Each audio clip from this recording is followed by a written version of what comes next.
My name is Minister Tammy. Welcome to Meditation Monday. I want to talk to you today about consider not the darkness.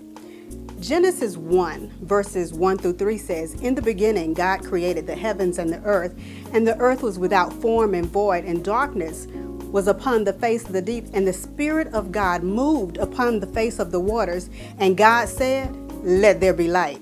And there was." When God looked out into the void, He didn't consider the darkness. He didn't try to say, well, what am I gonna do about this mess? Instead, He looked into inside of Himself and He said, "Light be." And it was so. He didn't make provisions for the darkness. Instead, He simply saw what He wanted, He said what He wanted, and what He wanted was light, and He got it. A perfect example of this is 1 John 1:5. It says, "This then is the message which we have heard of Him, and declare unto you that God is light, and in Him is no darkness at all." The Message version says, "God is the pure light. There's not a trace of darkness in Him." God nor light have any communion or fellowship with darkness.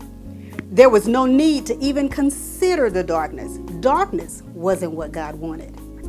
The Gospel of John 1 verses 1 through 5 says, "In the beginning was the Word, and the Word was with God, and the Word was God, and the same was in the beginning, with God. All things were made by Him, and without Him was not anything made that was made.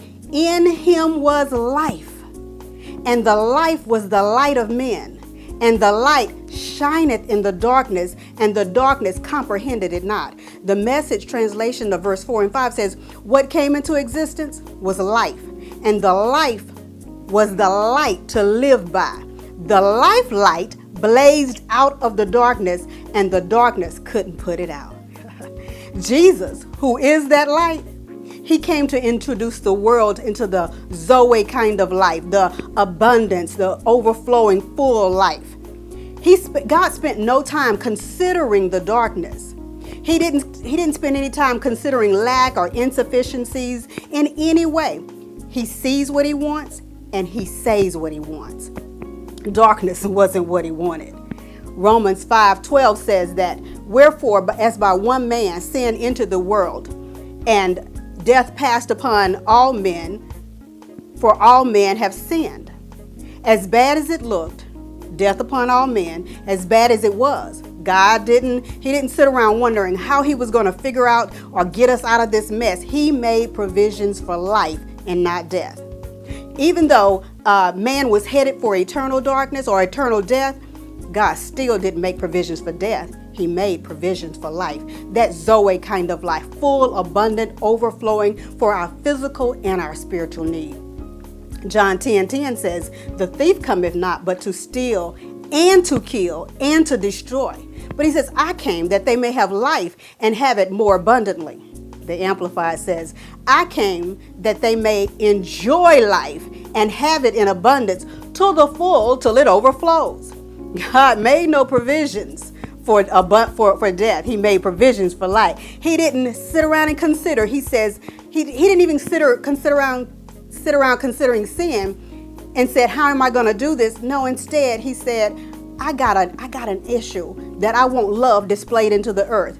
We know that when He said in John 3:16, "For God so loved the world that He gave His only begotten Son, and whosoever believeth in Him should not perish but have everlasting life." God gave His Son Jesus for love. And if you would come to love His Son too, you would have that abundant life.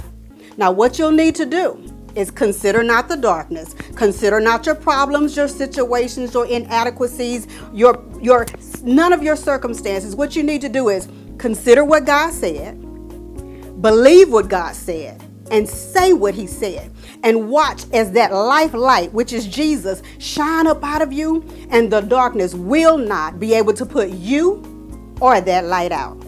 Well, I'm out of time for this Meditation Monday. I want to thank you for spending this time with me, and I look forward to seeing you again real soon. Be blessed.